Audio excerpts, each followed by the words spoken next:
quero falar com vocês hoje? O que mais produz angústia na vida humana dentro da perspectiva de linearidade de tempo, de viagem cronológica no espaço-tempo, não é o futuro. E o presente, circunstancialmente, pode afligir. Como hoje o Dilson leu uma lista de coisas referindo-se a esta semana. Mas não é para comparar, porque ninguém, de fato, exceto alguns que entram em estado de paranoia, de pânico, de angústia, de profunda insegurança e de ameaças, perspectivas que são projetadas, como Jesus disse que aconteceria lá em Lucas, no capítulo 22, quando ele diz que chegaria um tempo em que os homens desmaiariam de terror pela perspectiva do futuro. Mas esse é um tempo especial. Em geral, você não vê as pessoas entrando numa crise aguda, angustiosa, e nem tampouco você não pode dizer que é a maior parte da humanidade que vive de angústias do futuro, embora haja um segmento. E isso já está, inclusive, do ponto de vista do mapeamento da distribuição energética das angústias entre passado, presente e futuro. A gente sabe mais ou menos a proporção geracional do que as pessoas concentram no futuro, do que ocupa a mente das pessoas em relação ao presente, ao cotidiano, e qual o significado do passado. Aí você descobre o óbvio, para quem quer que preste atenção na vida, que o futuro pode ser um problema dependendo da época, da geração e das circunstâncias. O presente é completamente circunstancial, exceto se você carregar algum tipo de neurose profunda que faça você de viver cada dia com angústias e transtornos de ansiedade insuportáveis. Na maioria das vezes tem uma vinculação poderosa com o passado e alguma com uma perspectiva negativa do futuro, mas há aqueles que conseguem, sem passado e sem futuro, se angustiarem pelo simples fato de terem acordado hoje. Graças a Deus, é também uma minoria. No entanto, em relação ao passado, quase tudo que nos concerne decorre do passado. Nossas angústias, nossas crises, todas elas, e não é de hoje. Praticamente a história humana da civilização do Homo sapiens sapiens é toda vinculada, na sua maior parte, ao que aconteceu no passado da mente humana, da memória humana, da cultura humana, da família humana, dos traumas humanos, das recordações e daquilo que se acumulou de maneira não apenas memorialmente negativo, mas traumaticamente avassalador, decorrente do passado. Vocês vejam que as especialidades vinculadas ao tratamento da condição da psique, da alma humana, vinculam-se na maior parte do tempo a anamneses do passado. As figuras parentais, o pai, a mãe, os avós, as histórias, as genealogias, as narrativas, os intrincamentos, as frustrações, os choques, os irmãos, as figuras familiares imediatas, as crises de ciúme, de competição, que depois vão se estender para outras perspectivas de outros âmbitos, como na escola, na faculdade, no trabalho, na profissão, enfim, a concentricidade desses círculos, aonde isso pode se expandir no futuro da nossa vida, é ilimitado, mas o elemento pivotal tem a ver com as figuras parentais mais viscerais, pai, mãe, e com o círculo familiar e com o que dali gera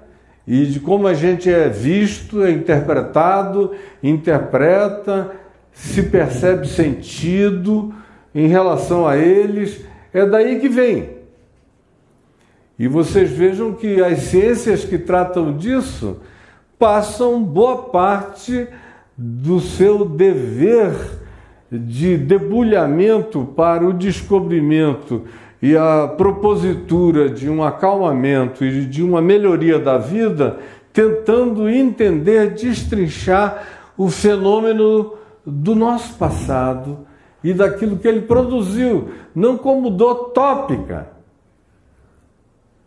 mas como memória de sofrimento acumulado, guardado, trancafiado, fechado, sedimentado, transformado em fantasmas, em projeções, em impressões, em sensações angustiosas que acabam de tão poderosas, gerando transtornos na nossa maneira de pensar e, por fim, não só desestruturam boa parte dos nossos vínculos sociais, com as múltiplas fantasmagorias projetadas da nossa mente conturbada, mas também nos adoecem, produzem psicossomatizações as mais variadas, a gente frequentemente adoece do nosso próprio passado. E boa parte das nossas doenças e sofrimentos decorrem daí. E não somente isso, mas como eu disse anteriormente, e volto ao que eu afirmei, a história da civilização do Homo sapiens sapiens tem essa marca do peso angustioso, culposo, traumático, infelicitante, apavorante do passado. É por isso que em todas as civilizações planetárias, em todas as culturas, em todas as mitologias, em todas as estruturas religiosas, culticas, em todas as formulações espirituais, lida-se, sobretudo, com o passado. É por causa disso que quaquilhões de criaturas foram imoladas, litros e litros oceânicos de sangue foram derramados nos altares, oferendas, sacrifícios, tentativas de apaziguamento das divindades, todas essas vinculadas, portanto, ao passado, porque sem o passado, ninguém nem tem a preocupação de apaziguar as divindades ou pseudodivindades, ou as deidades, ou as figuras projetadas como sendo as de poderes maiores do que o nosso, de dimensões outras, todavia, fiscalizantemente vigilantes e conhecedoras da nossa existência.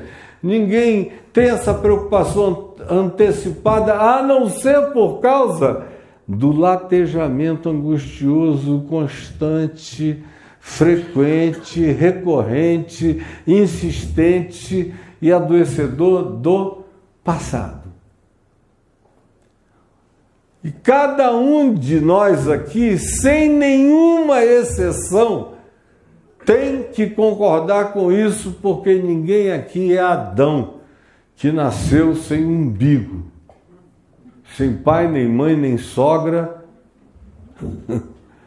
nem essas memórias dos irmãos traumatizantes, mas dele para frente, todo mundo tem uma história do passado. Não importa como, nem o grau, nem o nível, do que a gente chame de trauma, de desaventurança, de perda, de machucaduras, de distratos, de rejeições, de abandonos, de orfandades de pais vivos ou não, seja o que seja, qualquer que seja a natureza da acumulação existencial, histórica, emocional da vida da gente, carrega essa gambiarra sem fim do passado. Vocês vejam os cultos contemporâneos, todos eles se ancoram no pavor, no pânico, na fobia humana em relação à possibilidade de que o passado deixe consequências horrorosamente amaldiçoadoras na vida da gente.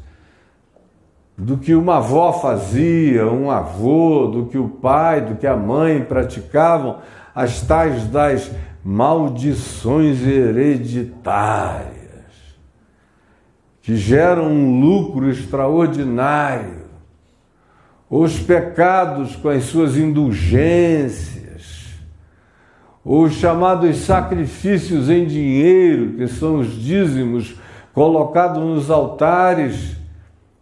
É sempre apaziguamento pelo que se fez no passado e, pior ainda, projeta-se uma espécie de negociação e barganha com Deus para que Ele se agrade de nós antecipadamente, porque pagamos dívidas antigas e fizemos calções futuros numa barganha silenciosa, mas que muita gente faz com Ele o tempo todo e nem percebe. E aí eu poderia falar até amanhã de manhã sobre isso, porque é acerca disso que praticamente a história humana acontece em torno disso tudo. Por que que os palestinos estão sendo bombardeados, chacinados e há um holocausto em curso?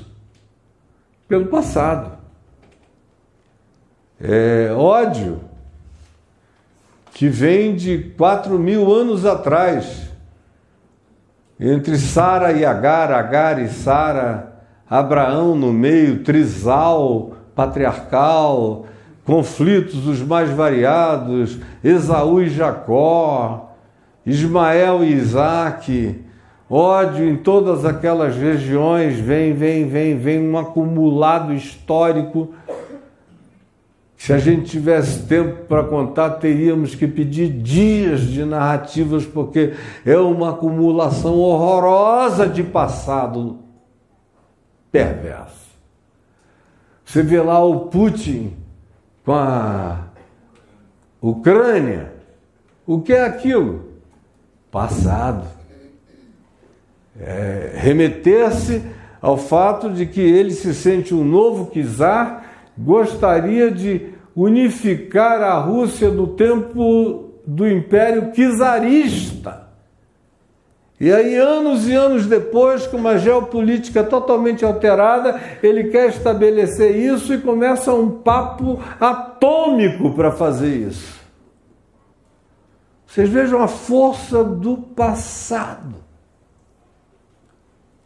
Aqui no nosso meio, no nosso ambiente, para não entrarmos em detalhes que são mais sensíveis para algumas pessoas, quase tudo que nos acontece vem sob a argumentação de como o passado aconteceu. E não foi há muito tempo atrás, não. Talvez há muito menos tempo do que a gente imagina. São passados que são convenientemente exacerbados para gerarem aquele volume energético de ódio, para nos colocar impulsionadamente numa ação desejada de enfrentamento, conflito, guerra e contraposição de uns para com os outros, que é agrado de uma determinada elite de acordo com os seus interesses, e nós somos apenas os peões dessa manipulação do passado. Pois bem, o Novo Testamento, para não falar da Bíblia toda, mas vamos falar então rapidamente da Bíblia toda. A Bíblia é um livro que carrega mais ou menos 80% das suas narrativas vinculadas ao passado. É tudo verbo no passado, é o que foi, é o que fez. Por que tantos sacrifícios? É o pecado. Por que tanta necessidade de aplacamento e pacificação de Deus através dos aspectos rituais e culticos, do derramamento de sangue nos altares de Israel? O que é isso, senão a vigência, a latência, a pulsação, a angústia e a não solução que o coração humano carrega acerca do seu próprio passado ou da sua família. Aí você vê o que esse passado tem de poder de transtornar a existência. Transtorna a existência de terceiros nos interpretando por causa do nosso passado ou por causa do passado deles em relação a nós, ou nós nos transtornamos profundamente por causa do passado de outros em relação a gente, quando a gente não tinha nenhum poder de participar em qualquer natureza de protagonismo relacional, mas os pais eram indiferentes, duros, ou perversos, ou inafetivos, ou implacáveis, ou distantes, ou egocêntricos, ou narcisistas, não nos enxergaram, nos invisibilizaram, e a gente carrega permanentemente um vazio de não solução, apavorantemente angustioso no coração, e tudo tem a ver com o passado, que já não é, mas nunca deixa de ser. A coisa mais horrorosa do passado é que ele passa, mas não vai. Do ponto de vista da linearidade cronológica, física, espaço-temporal, passou. E a gente diz, mas eu não posso fazer mais nada, ir lá e consertar. Quem me dera poderia ir consertar. Eu iria e consertaria. Mas como é uma impossibilidade fazer essa viagem no tempo para trás, para o passado, então a gente transforma o que aconteceu no passado como história hoje num acontecimento de sofrimento vigente. A dor até passou. A dor até passou. Os 6 milhões de judeus que sofreram o Holocausto, eu conheço muitos ainda vivos, idosíssimos, que conversam naturalmente com você e a dor passou. Mas o sofrimento, não. O trauma, a memória, a raiva, a vingança, o troco, o acerto de contas, a cobrança pessoal, de dizer, eu não posso fazer de conta que tudo isso não aconteceu, um aprisionamento, um ancoramento justicista da perspectiva de voltar para fazer algum tipo de validação superior em relação a quem eventualmente me humilhou. Ou quando não seja esse o caso, quando tem a ver apenas com os nossos percalços, dores, falhas, pecados, equívocos, coisas que fizemos e que constatamos que eram mais do que equívocos, eram erros dramáticos que a gente cometeu, não apenas contra nós, mas afetando eventualmente outros, vários outros, muitos outros, dependendo do alcance. todos podem ter sobrevivido. Mas o coração de algumas pessoas não largam essa dor nem esse sofrimento sobre hipótese nenhuma. É o que acaba ficando classificado como trauma. É o tal do pós-traumático, que é praticamente o estado no qual a maioria de nós existe em alguma natureza ou numa multiformidade de manifestação de pós-traumáticos tão variados que a gente nem avalia, entra tudo num combo só de agonia no ser. E ninguém consegue nem separar uma coisa da outra. Mas a Bíblia, como eu dizia, vem carregada de todas essas histórias e o passado tem um poder extraordinário em todas as narrativas. Agora, o mais maravilhoso, no meio de tudo isso, que não é maravilhoso, é trágico, mas no meio desse trágico tem uma realidade estupefaciente e maravilhosa na sua manifestação. É que surge aquele que já é batizado no ventre da mãe, na colisão do Big Bang, no útero de sua mãe, quando houve uma colisão misteriosa entre um óvulo dela e um ente divino, e ele explode, e quem fala com a mãe dele diz: tu vais colocar o nome nele de Jesus, porque significa ele salvará o povo do seu passado, do seu pecado.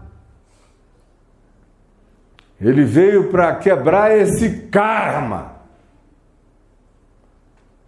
Não é para desmemoriar-nos, nem causar nenhuma forma de amnésia, nem abobalhar a nossa cognitividade no que diz respeito à recuperação factual do que experimentamos e vivemos e conhecemos, sentimos, sofremos um dia, nos dolorimos por aquilo tudo, mas ele vem e diz: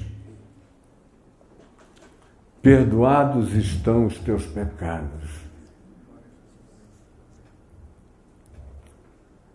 Quando ele diz perdoados estão os teus pecados, essa é a morte do passado. Não me desmemoria, não me gera amnésia, eu não me desrecordo do que houve, das tramas, nem tampouco da dor. Mas quando ele diz perdoados estão os teus pecados, ele arranca o sofrimento que virou gestação e gravidez patológica na minha mente, crescendo, se expandindo, se negando a cessar num mecanismo tão horroroso, ambíguo e ambivalente, que a gente até toma consciência, mas se nega a parar o processo, porque fica como quem está traindo o que fez ou o que contra ele fizeram, ou contra a família fizeram, ou no conjunto das coisas perturbadoras foram feitas, e se você não enfiar a mão no inenfiável que é o passado, mas você diz que não consegue a si mesmo, não desiste, e mantém o sofrimento absurdo de tentar curar aquilo como se você tivesse o poder cirúrgico, ou de cortar, ou de suprimir, ou de apagar, ou de descriar, ou de não fazer acontecer, sabendo que nada disso é possível, mas loucamente mantém esse estado de coisas alimentando um sofrimento que não para nunca e destrói a sua vida, seu futuro, suas possibilidades, suas potências, suas capacidades, seus sonhos, seu olhar para diante. Jesus é infinitamente mais chocante do que vocês podem imaginar. Pega os culpados, ou os acusados de o serem sem o que fossem. Os evangelhos são acerca disso o tempo todo. Estão perdoados os teus pecados. Vai, não peques mais. Ou dos teus pecados eu já nem me lembro mais. Ou a expressão poética, ele afastou de si mesmo as nossas transgressões, como quem as sepulta na fossa das Marianas, no lugar mais profundo dos mares, distante dele próprio. Mas as afirmações mais veementes são aquelas que dizem: está pago, está consumado, está pagado. E quando ele passa, e João o Batista o vê, e fica tomado pela alegria daquela revelação de o perceber, diz aos que o assistiam: eis o Cordeiro de Deus que tira o pecado, o passado, a dor, o trauma, o sofrimento, a alimentação do processo de tal sofrimento, tira, e usa um verbo numa expressão de presente contínuo, significando tirou, tira hoje e tirará sempre. Ou seja, ele chega para lidar com o que ainda não é, com o que hoje está em processo de ser ou não ser, dependendo das nossas escolhas todo dia, toda hora, o tempo todo, mas que tem uma força de influência poderosa, não do futuro, mas definitivamente esmagadora do passado sobre nós. Todo mundo aqui sofre de passado. E o passado é uma coisa tão violenta que quando você abre, por exemplo, aqui no apóstolo Paulo, em Romanos, no capítulo 8, num dos textos mais gloriosos de beleza, de assertividade, da manifestação de Deus conosco, presente em nosso favor, quando ele começa no capítulo 8, no verso 31, dizendo: que diremos, pois, à vista dessas coisas? Se Deus é por nós, quem será contra nós? Aí ele menciona uma quantidade enorme de coisas. Ele diz: olha, se Deus é por nós, que acusação pode prevalecer contra nós?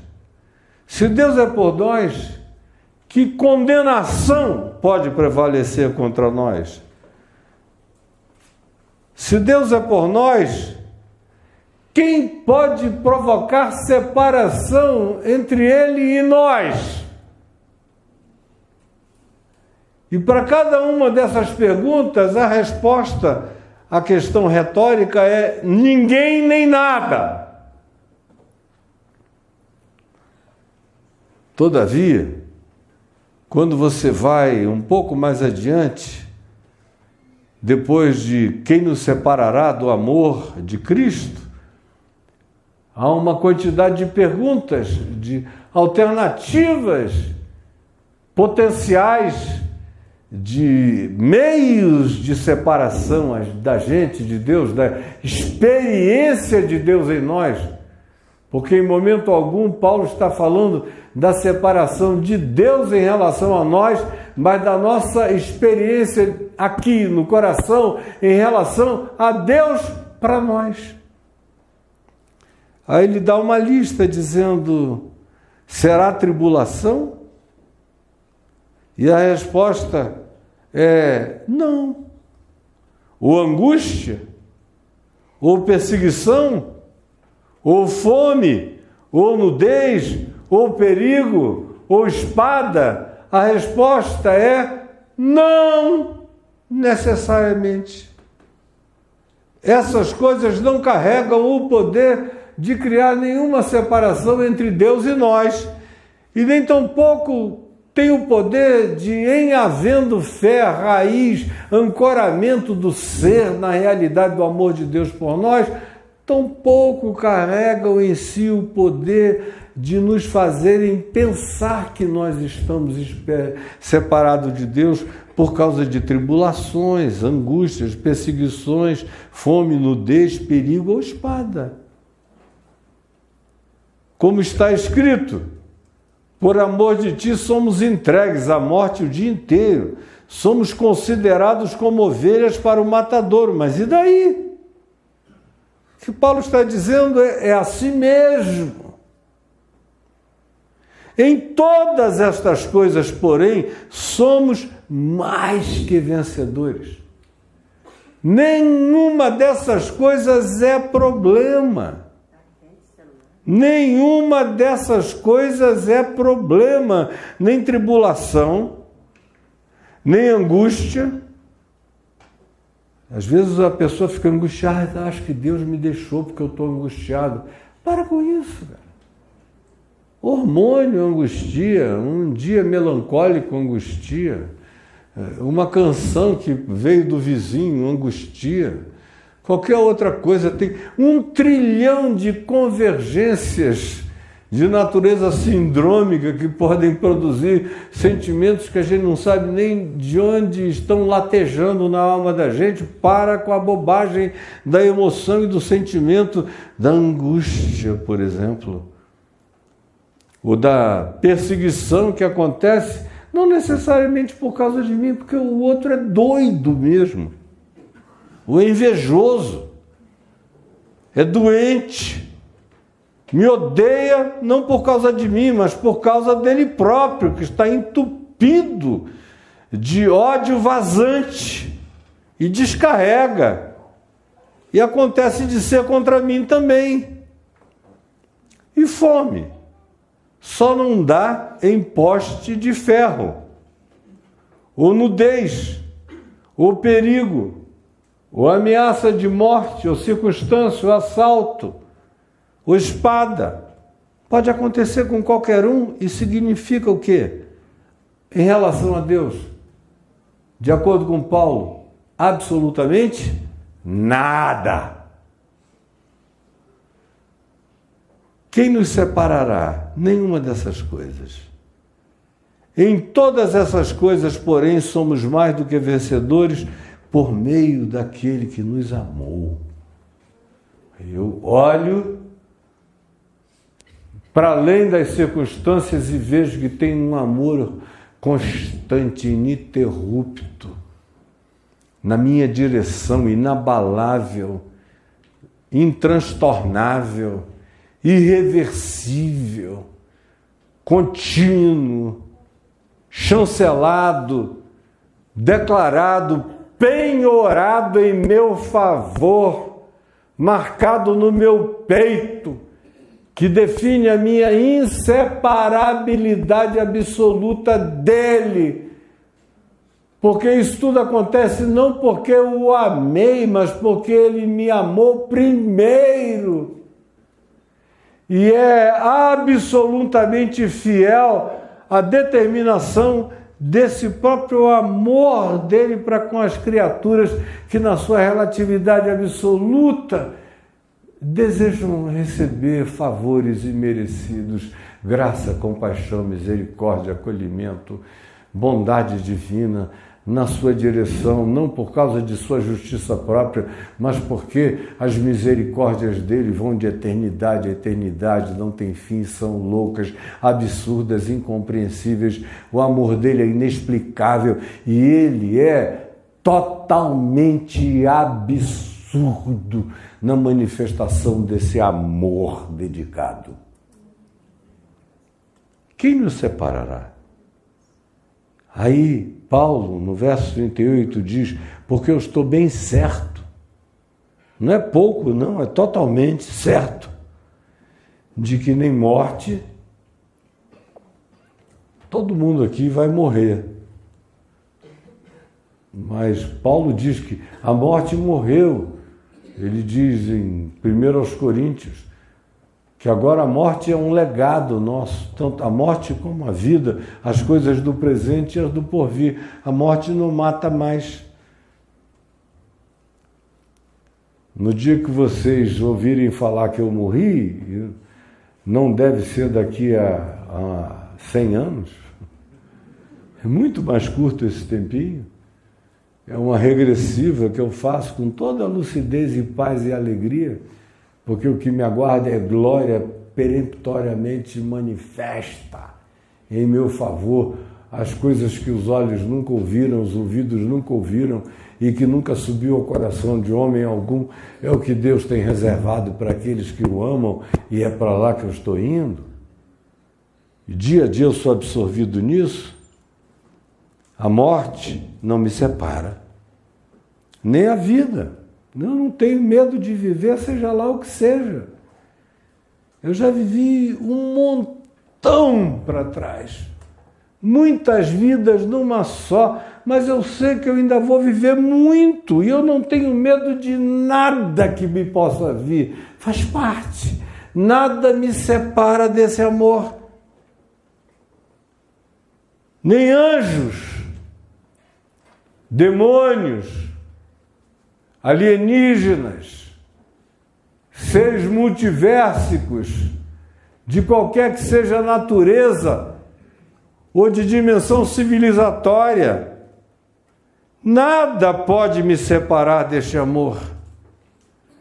Nem estruturas e principados, federações de principados, de dimensões e de criaturas de outros níveis e de outros universos, nem coisas do presente, nem Putins, nem...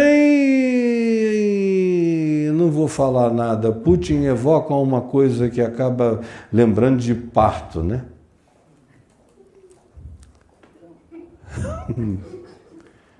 Putin nasceu porque alguém o pariu.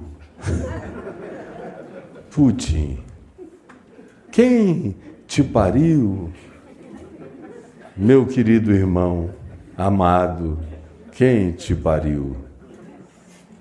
Nem coisas do presente, nem principados, nem coisas do porvir.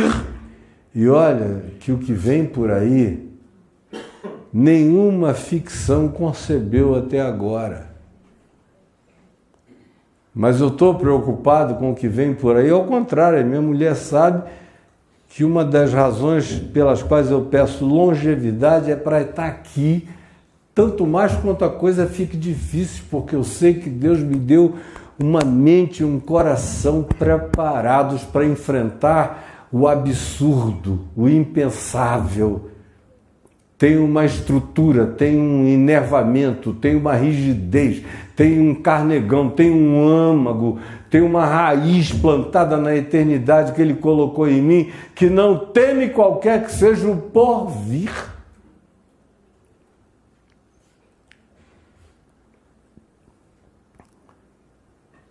Coisas que virão ainda, coisas do presente, coisas do porvir, nem poderes de todas as naturezas, fenomenologias cósmicas, transcósmicas, energias poderosas, avassaladoras, nada pode me separar do amor de Deus que está em Cristo Jesus. Nem alturas, significando não apenas altitudes, mas alturas, significando aquilo que de tão elevado como projeção cognitiva, de pensamento ou de construção, transcenda o meu entendimento, mas eu não tenho nenhum problema com nada disso, porque eu sei em quem eu tenho crido e que eu sou inafastável, mesmo em relação àquilo que eu possa não compreender, nem profundidades, de qualquer que seja a natureza psicológica, existencial, abismal, nada pode me separar, nem qualquer outra criatura que apareça de qualquer dimensão, com a cara que vier, com o poder que carregue, nada pode separar-nos do amor de Deus que está em Cristo Jesus. Isso deveria evocar um amém. Não, esse aí, meu Deus, é de uma xoxice que não vale nem a pena pedir. Esqueçam que eu pedi para vocês dizerem amém. Não envergonhem o significado de amém, nem de nada, mas se alguém tiver um amém verdadeiro para dar, dê agora. Amém! Aleluia! Nada.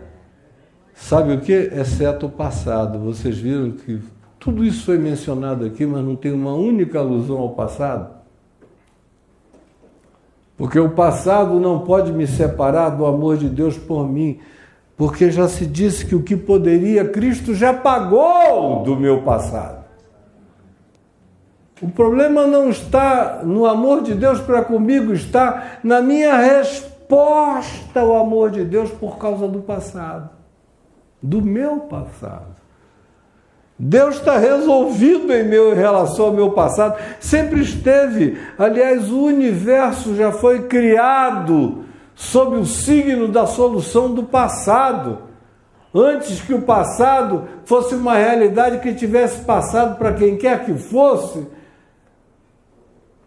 O Novo Testamento diz em 3 ocasiões que o Cordeiro de Deus foi imolado em nosso favor e de toda a criação, desde antes que houvesse mundo, universo, cosmos, matéria de qualquer natureza, já estava tudo pago, tudo perdoado.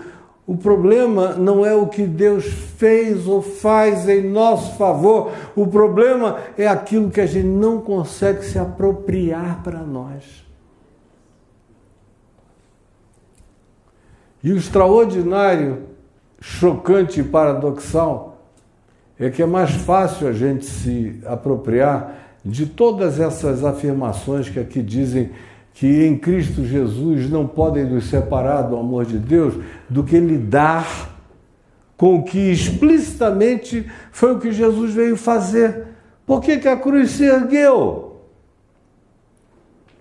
Do ponto de vista da linearidade do espaço-tempo, sobretudo por causa do passado.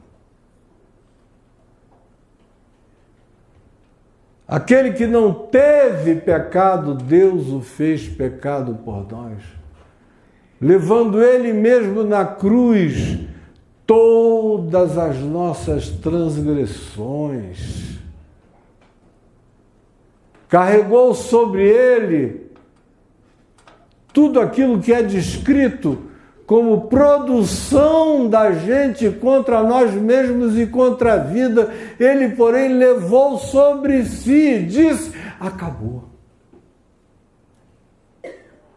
E aquilo que é mais peremptório na mensagem do Evangelho de Jesus, que essa certeza de que está tudo pago e que os meus pecados e os teus estão perdoados.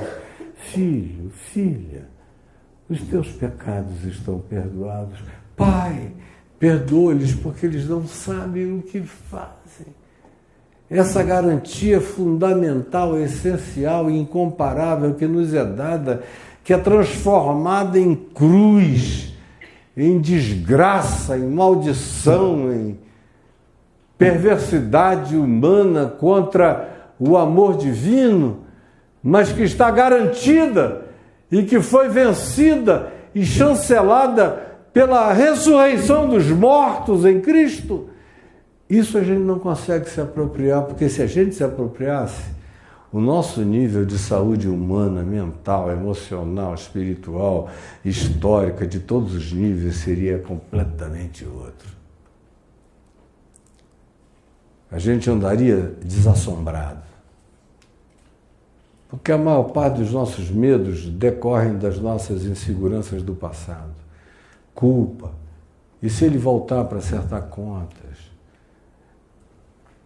E se Deus me perdoou, mas as coisas que ficarem para trás me perseguirem para sempre? E você fica fazendo uma gestão o tempo todo do que pode estar vindo, você não sabe nem o que é, mas altera toda a sua existência. Proíbe você de acolher o amor hoje, a graça hoje. A mãe perversa de ontem impede você de enxergar os amores maternos de agora. O pai que rejeitou você parece que bloqueia você e impede de acolher os amores ofertados sinceramente a você hoje, na mesma qualidade ou de uma qualidade até muito superior do que a figura original jamais teria para lhe dar. Mas você se sente traindo, não sabe nem ao que se acolher, se abraçar, agradecer, seguir e for feliz.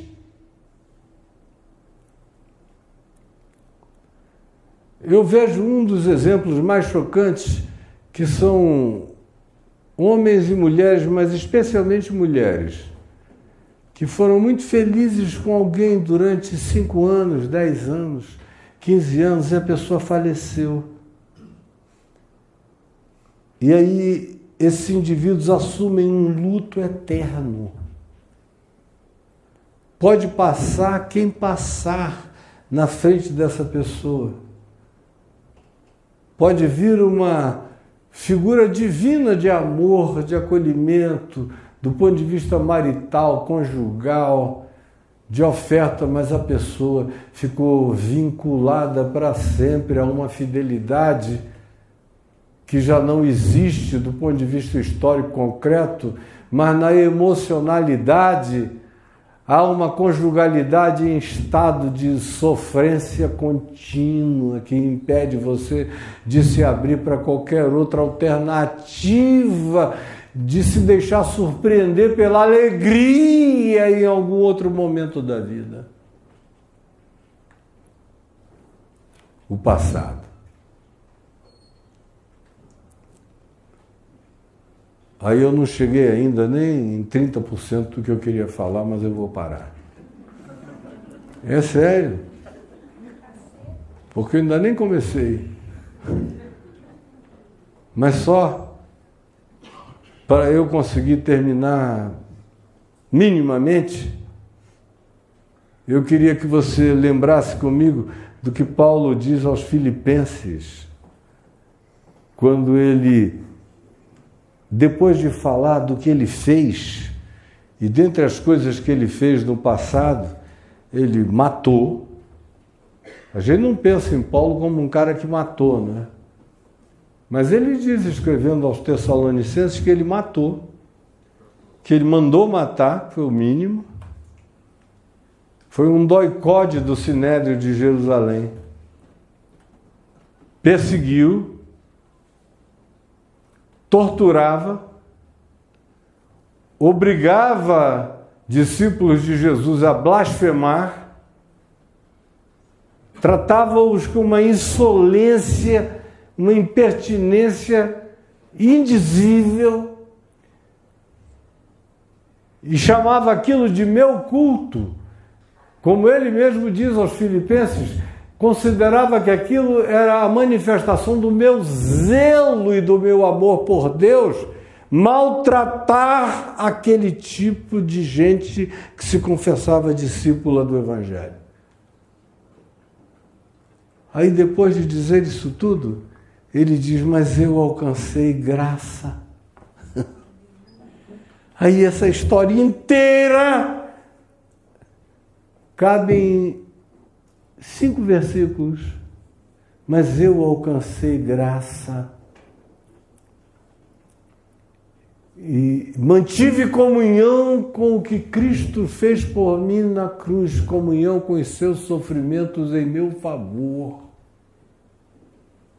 E aceitei o poder da ressurreição, que arrancou de mim todo o peso e poder de passado.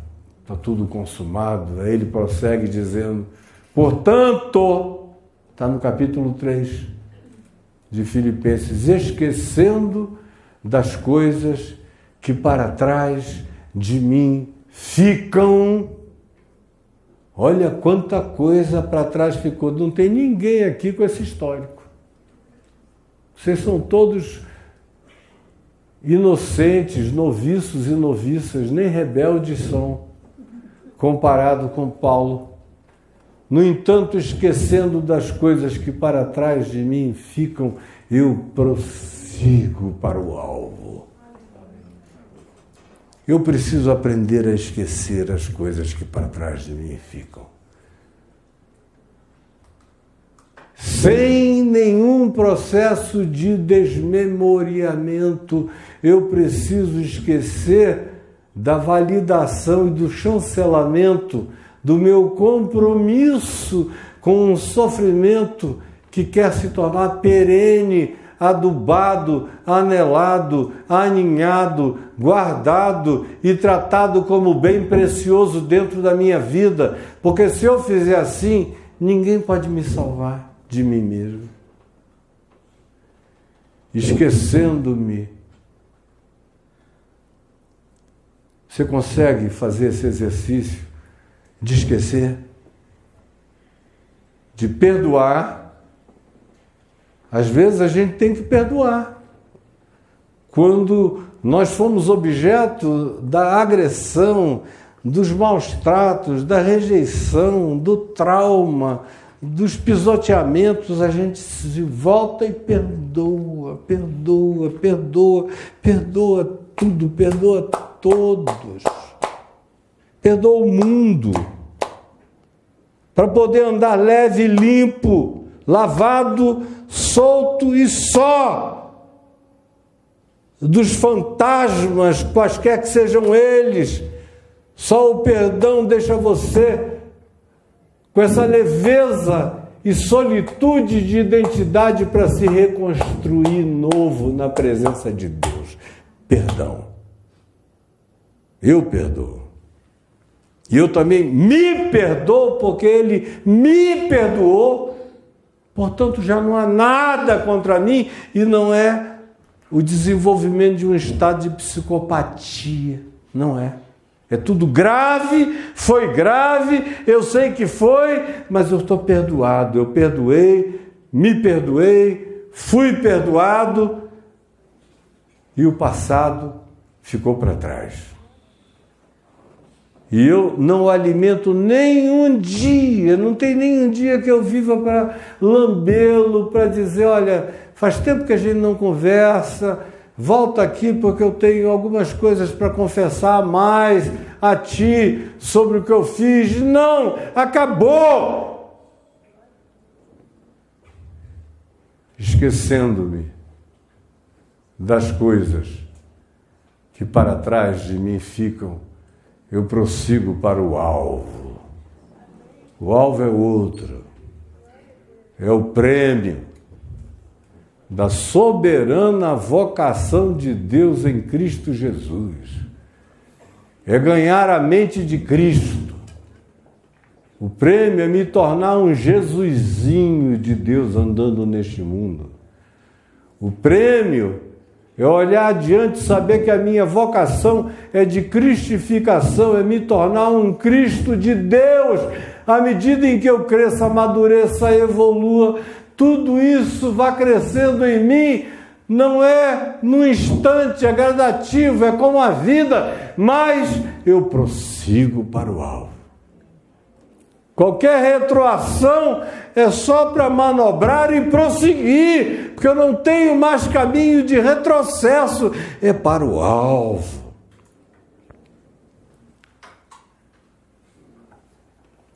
E aí, sobre isso a gente podia falar para sempre.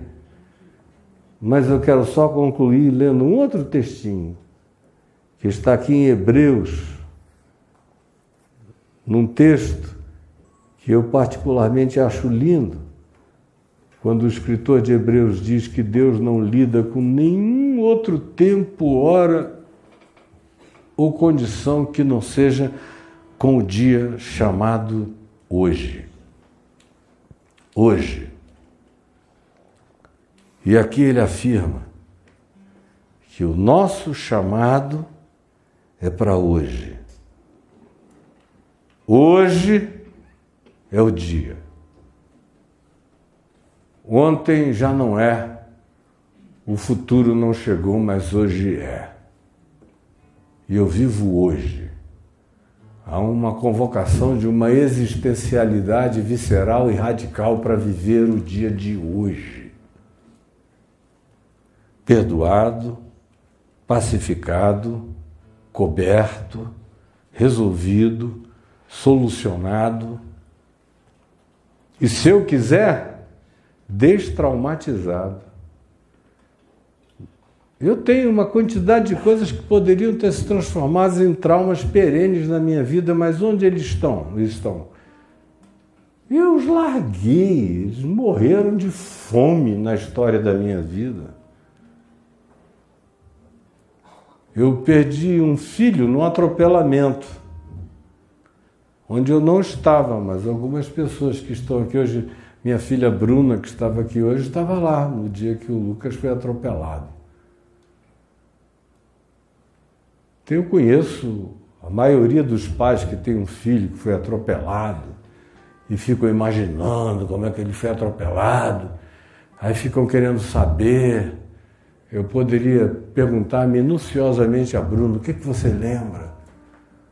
Ou do Davi, ou da Juliana, que estava no carro. Nunca perguntei.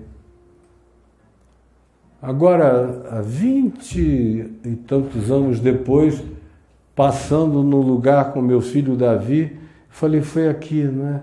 Ele falou, foi ali, pai, a 50 metros de distância. Aí ele falou, você quer saber como é que foi? Eu falei, só se você quiser contar, porque para mim isso está tudo resolvido, não muda nada.